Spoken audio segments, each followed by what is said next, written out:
Ration, আবাসন এবং মজুরি বৃদ্ধির বিষয়গুলোকে নজরে এনে বরাদ্দ বাড়ানো না হয়, তাহলে শ্রমিক কর্মচারী ঐক্য পরিষদ একটা বড় ধরনের আন্দোলনের ঘোষণা দিচ্ছে। এই আন্দোলন হবে দুনিয়া কাঁপানো আন্দোলন। এখন আপনাদের সামনে বক্তব্য রাখবেন শ্রমিক কর্মচারী ঐক্য পরিষদের অন্যতম নেতা, ইউসির সংগ্রামী সহসভাপতি, শ্রমিক কর্মচারী ঐক্য পরিষদ নেতা কমরেড মাহবুব আলম।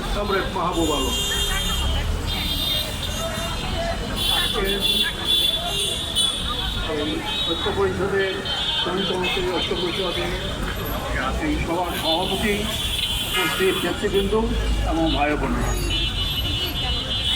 ইতিমধ্যেই আমরা কেন উপস্থিত হয়েছি তার বিষয়ে রাজিকুজ্জামান রতন আপনাদের কাছে একেবারে পুঙ্খানুপুঙ্খভাবে সব কিছু তুলে ধরেছে।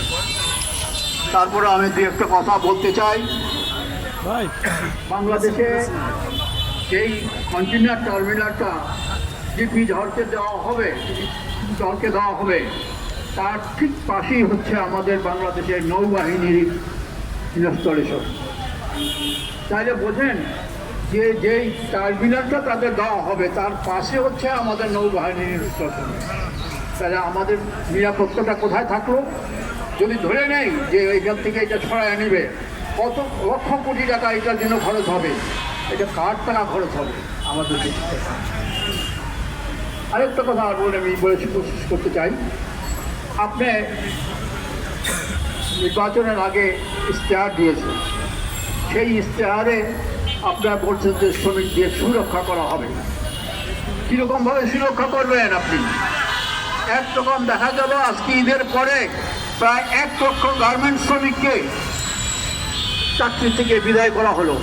তারা তাদের বেতন পাচ্ছে না, তাদের পাওনা পাচ্ছে না এবং তাদের চাকরি বাকি সন্ধান হবে। এটা কি সুরক্ষা? শুধু এই নয়, প্রতিনিয়তই দেখা যাচ্ছে মালিক পক্ষ একের পর এক, কোনো যুক্তি নাই, কোনো কিছু নাই, তার চাকরি চলে যাচ্ছে এবং মালিককে কোথাও না, মালিক পলায় যাচ্ছে বিদেশে, সরকারের সহায়তায় মালিক বিদেশে পলায় যাচ্ছে।